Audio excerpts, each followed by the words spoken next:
No, it's an inadequate study of the Quran. Go back and do your homework.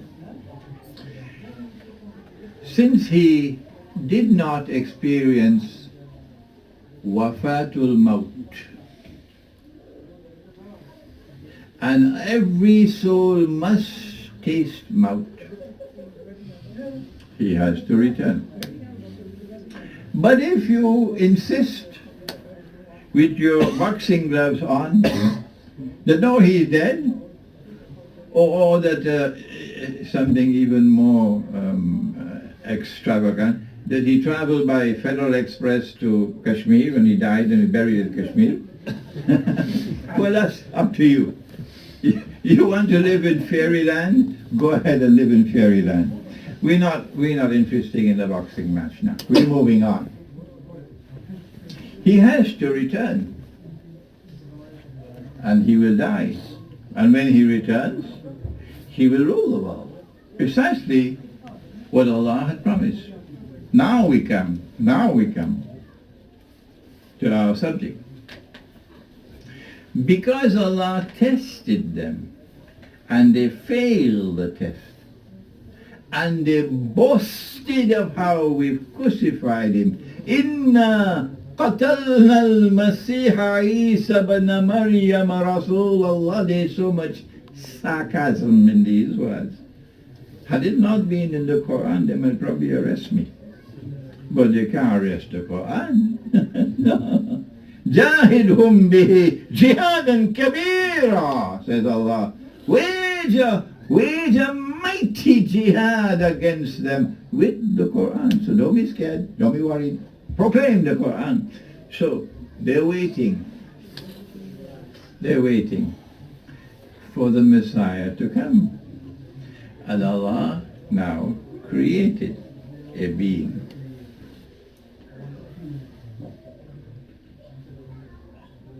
And programmed that being, if I can use some computer language, to impersonate the Messiah.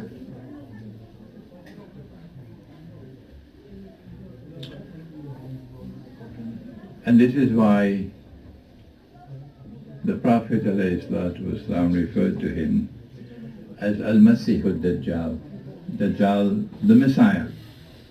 But since Nabi Isa alayhi salam is the true Messiah, the implication is that he is the false Messiah.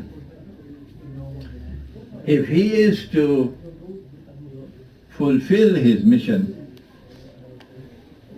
and he is a jasad, he is just a body, the implication is that Allah has programmed him. And whenever he acts on the basis of divine programming. But he's an evil being. Can Allah create evil? In his wisdom, which is greater than ours. قُلْ أَعُوذُ بِرَبِّ الْفَلَقِ مِنْ شَرِّ مَا خَلَقَ. Yes, in his wisdom, he can create evil for a particular purpose, in his wisdom. And so he is programmed to pursue a mission to eventually rule the world from holy Jerusalem, and then to declare, I am the Messiah. I wrote my book, Jerusalem in the Quran, and much of today's lecture is there in that book, Jerusalem in the Quran, 15 years ago. And in that book I argued, if he is to successfully pursue the mission of impersonating the true Messiah and convincing the Israelite people that he is indeed the true Messiah, he will have to do a number of things that all appear to be impossible. Every single one of them appears to be impossible. How will he do it? Number one,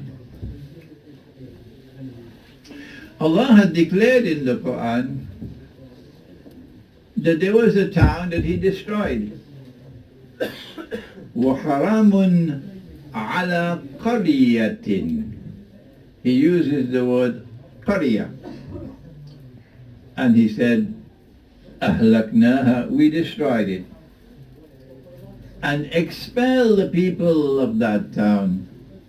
And placed a ban on them. أَنَّهُمْ لَا يَرْجِعُونَ. They can come back as tourists, but they cannot come back to reclaim this town as their own. Which town is it? Twice in the Quran, Allah refers to Qarya, and it is always Jerusalem. And so we are on fairly solid foundations when we say that when Allah spoke of the Qarya in this ayah, it's Jerusalem. He destroyed it. He expelled the Israelite people, and he placed a ban on them that they could never return to reclaim holy Jerusalem as their own, and for 2,000 years they could not. The Ummah of Muhammad ﷺ took control of Jerusalem very quickly. Very quickly. And Umar radiallahu ta'ala anhu made it his point of duty to search and find where was the masjid located. And he found it was a rubbish dump. This was the pain and anger that the Christians had over what the Jews had done. So it was a rubbish dump. And he himself went to work with the companions to clean up the spot. And then after it had been cleaned, he then ordered, wait until rain falls 3 times. And then on this spot, we will build the masjid, or rebuild the masjid.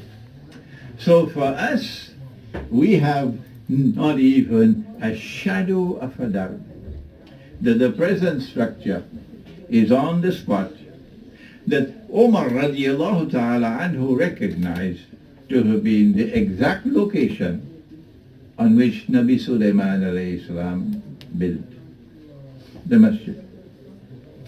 So, number one, if he is to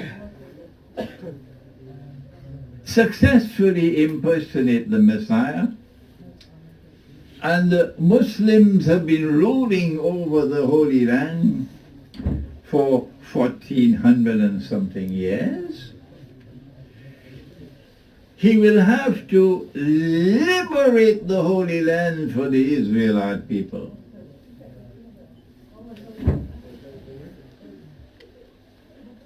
Only then they will recognize maybe this is the Messiah. And so he started something, you may have heard about it, it's called the Crusades. And when a British general entered into Jerusalem in November 1917, his name was General Allenby, he confirmed what we knew all the time. He confirmed it. He said, today the Crusades have ended.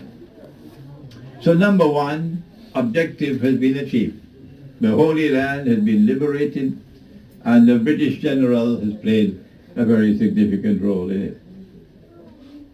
Number two, he's got to bring the Jews back to the Holy Land to reclaim it as their own.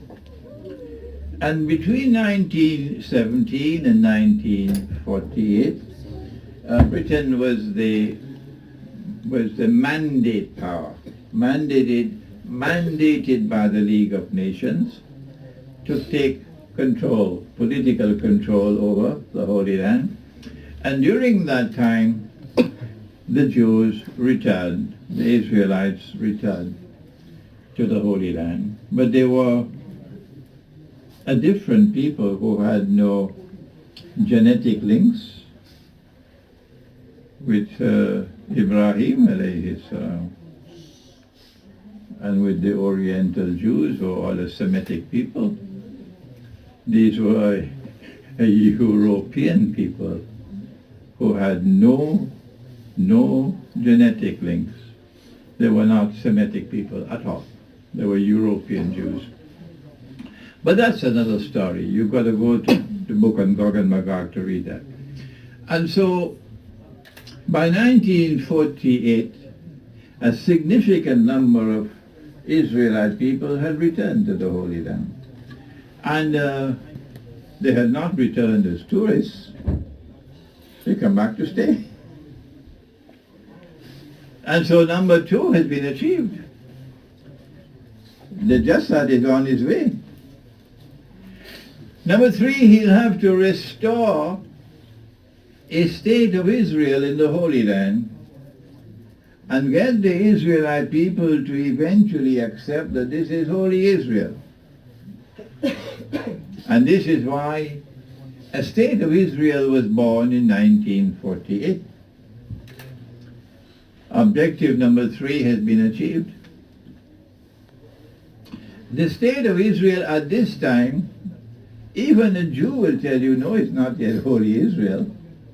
How can it be Holy Israel when it's using bogus paper money? Huh? You leave that for the Islamic republics. But Holy Israel can't be Holy Israel using bogus paper money. So unless and until Israel is using gold and silver coins as money, legal tender, and there is no other competing money in the market that is bogus, how can it be called Holy Israel? So one day we know that this Israel will be using, you want to hear the term?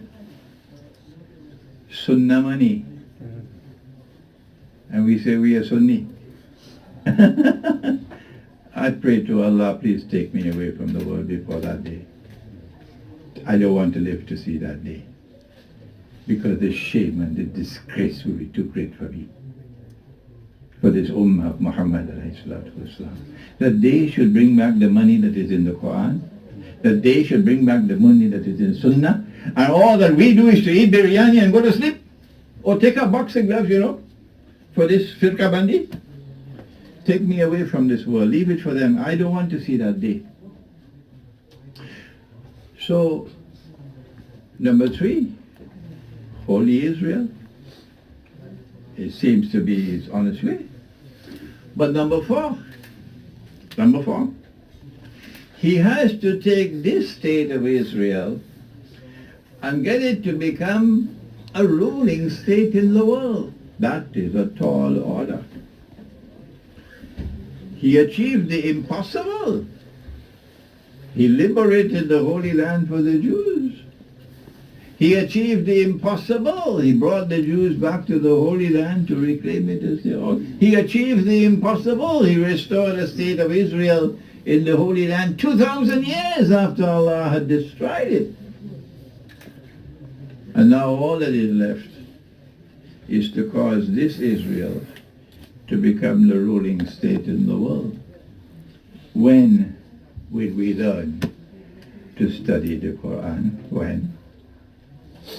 When will we stop betraying the Book of Allah? When?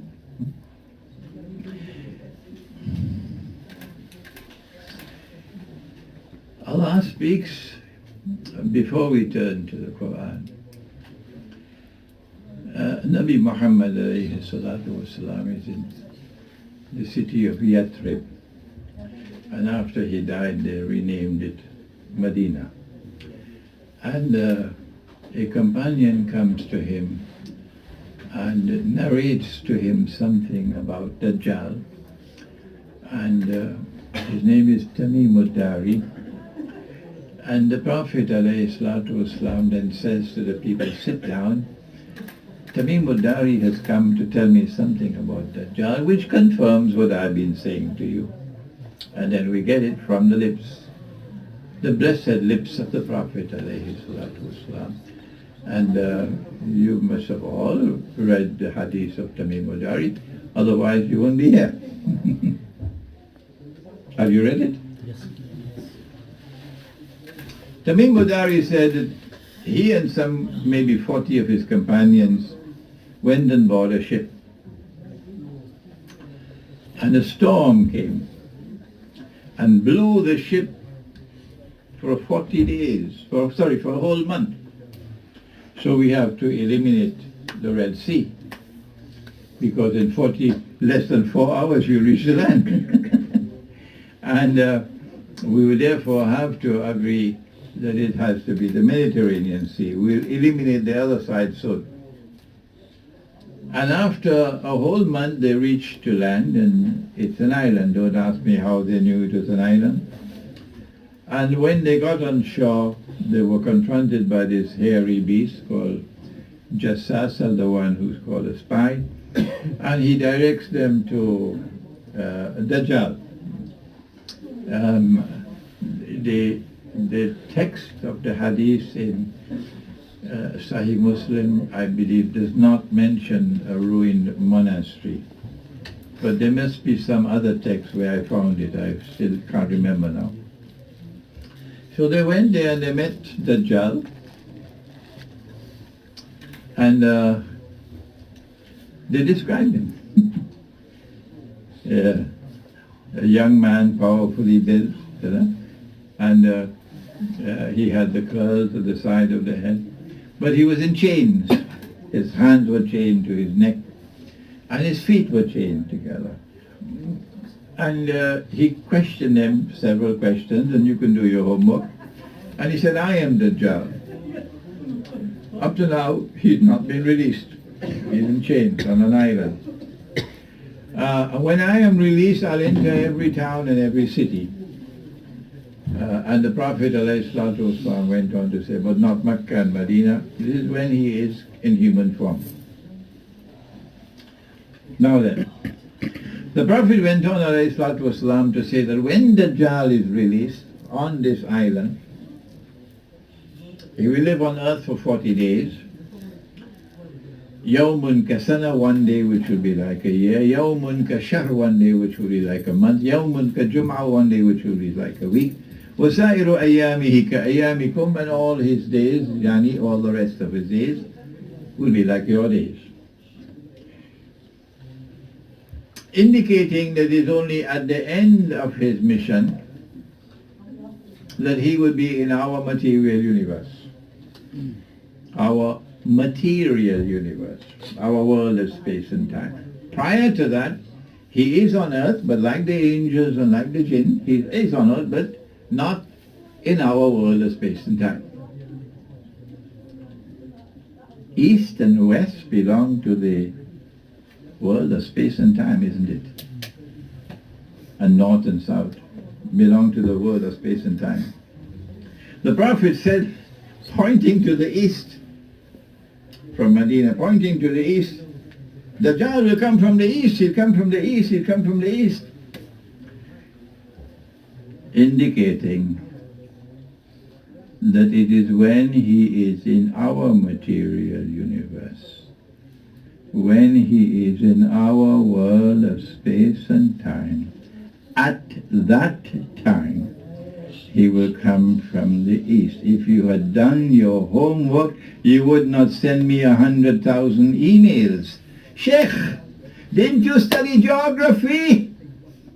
How can you say Dajjal is the island of Britain is the island of Tamim Dari when the Prophet said he'd come from the east and Britain is in the west?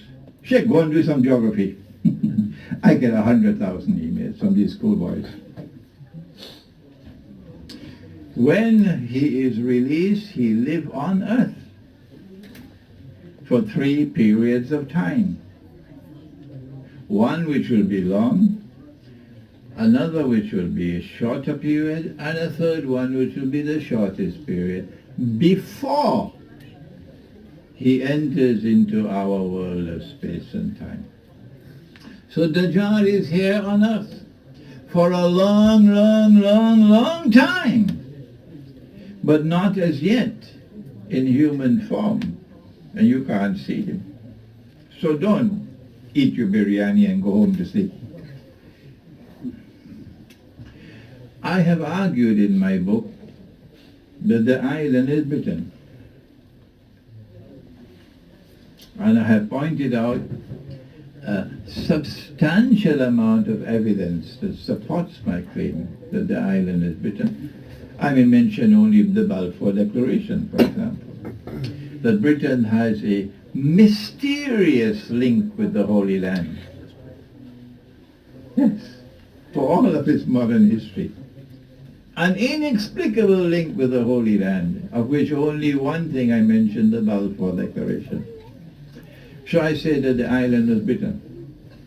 So when he's released, in a day which is like a year, the longest period of time, it is from Britain that he commences his mission to eventually rule the world from Jerusalem. Now we may turn to Surah Al-Mursalat of the Quran.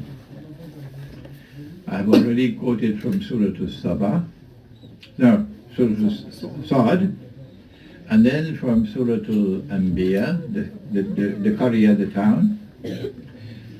But I left out the piece on Gog and Magog. And now I'm quoting from Surah Al-Mursalat. And Allah says, Intaliku, proceed. Yani proceed in the historical process. Ila zillin, to a shadow. A shadow will come upon the world. And that shadow will be there for a long time before the sunlight will come again. And if you have eyes and you can't see, you won't be recognizing that this is a shadow. And you would not long for the day when the sunlight will come again. Intaliku ila zillin li salasi shu'ab.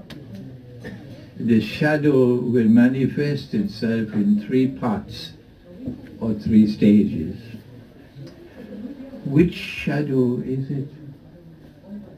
My ta'wil, and again you must not accept it unless you are convinced. No, I'll be disappointed in you. Is that Allah in this Quran, in this ayah of the Quran, is referring to the 3 stages of Dajjal's mission on earth before he appears in our world of space and time. But you do not have to accept my opinion. If you find something else which convinces you, by all means, do please reject my view. I don't need any boxing gloves. In the first stage of his mission, I say, Britain acted mysteriously. In the world of money, for example, if you want to rule the world, you got to take control of money, and not through the proper way. You got to do it through the crooked way to take control of the money. And that's what it is. The Bank of England was established, and then eventually paper money came out. And that's your homework. The monetary system which came out of Britain, with the British sterling pound as the international currency, and Britain becoming the ruling state in the world, and they call it Pax Britannica. Now, let me share with you a moment of advice. You are here in Britain. You are more favorably placed than the fellow in Pakistan or in Egypt to study the subject, because it's from here it started. All that you have to do is to protect your wives and children. Protect your wives and children. You can't do that in the cities. No. Once you have protected your wives and children, utilize the opportunity, particularly if you've been born in Britain, to study the subject. Study the monetary system which emerged out of it. Study the scientific and technological revolution which emerged out of Britain.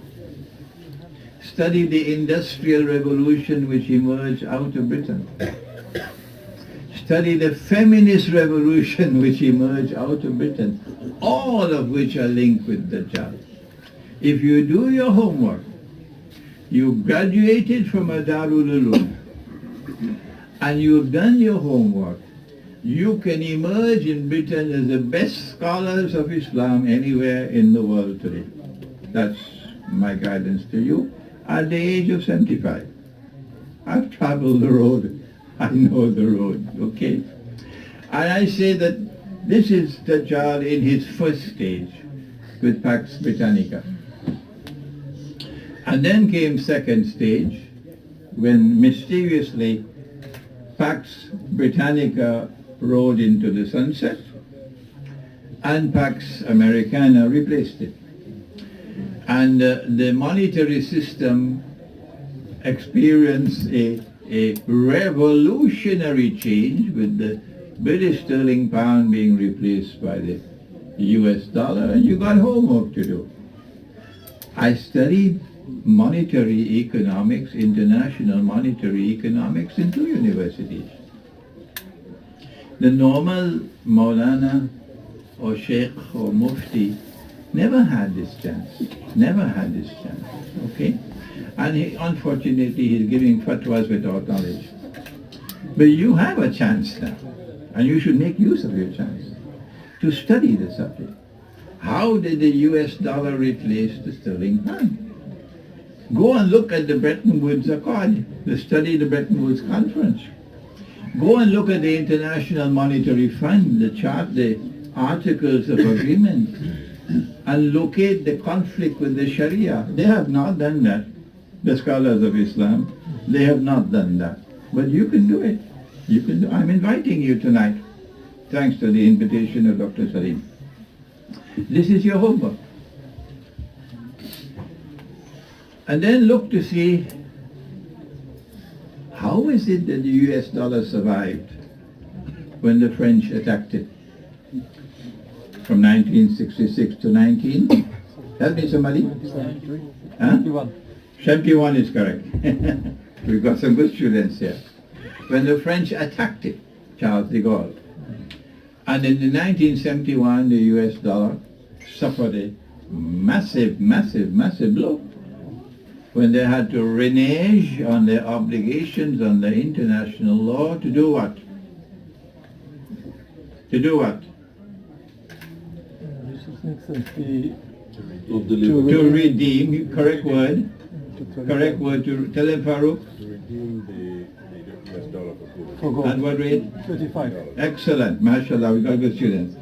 To redeem, that's the correct word. To redeem US dollars for gold at the rate of $35 US for 1 ounce of gold. International law. And they reneged. They said, Richard Nixon, we gave our word, but we don't have to keep our word. And then from 71 to 73, the US dollar is in no man's land. And then in 1974, what happened? Petrodollar is correct. Petrodollar came into being. And is there any reference in the hadith to the petrodollar? Yes. Yes, which one? Mountain of gold. The mount, mashallah. Mashallah. You need me here? Look at that. They all know the subject already. The Prophet said, sallallahu ta'ala alayhi wa sallam, if you've been eating biryani and going to sleep and not doing your homework. He said, hadith is in Sahih Bukhari, he made a prophecy of Akhirul Zaman. He said that the river Euphrates will uncover a mountain of gold, and people will fight for the gold, and 99 out of every 100 would be killed, and each would say, I will be the one who will survive, but the believers must not touch that gold. And we've analyzed this hadith to say, this is the hadith that prophesies this, petrodollar, and eventually the Malhama or the Armageddon. And so the US dollar survived and then flew higher than ever before. But now we are located at that point in time when stage 2 is ending and the US Pax Americana is riding into the sunset. But we knew it a long time ago. They didn't know it in the Department of Political Science in their universities.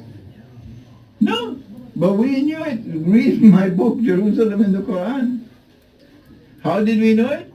Because we have the Quran, that's why. And we have Nabi Muhammad alayhi salatu wasalam, that's why. And tonight I'm here asking you, please don't betray the Quran. Please don't betray the Prophet alayhi salatu wasalam. Think, use your thinking capacity and stop this nonsense. Stop this nonsense fighting amongst yourselves over peanuts.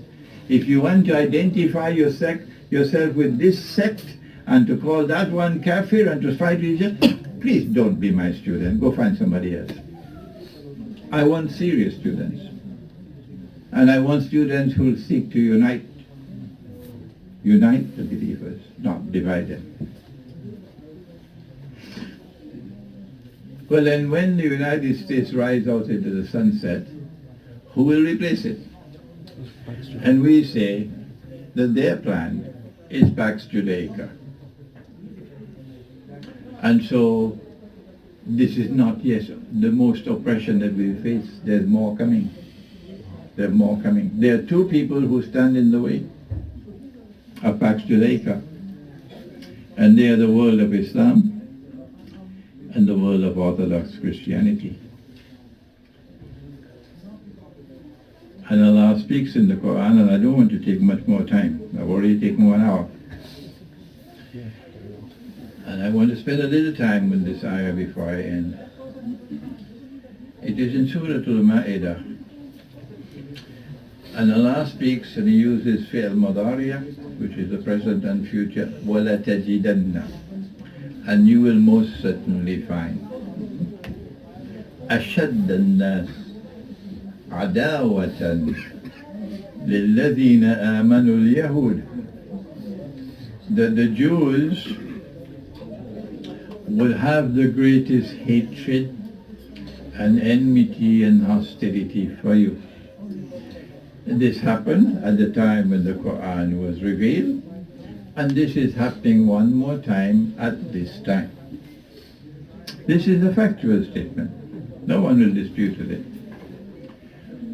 وَالَّذِينَ أَشْرَكُوا. And at the time when the Quran was revealed, those who were engaged in blasphemy and worshipping the idols and so on were the ones who had the greatest hatred and hostility. And today's godless civilization, which worships itself rather than Allah, is following in their footsteps. So this also is fulfilled. وَلَتَجِدَنَّ أَقْرَبَهُمْ. At that time, when the Jews display this hatred for you, these are not my words, these are the words of the Quran. At that time, you will find أقربهم مودة للذين آمنوا الذين قالوا إنا نصارى. That there will be a people who will be closest in love and affection for you. Tell me, I'm talking to the schoolboy now, if you don't mind. Does the Quran say that they will take the Shahada and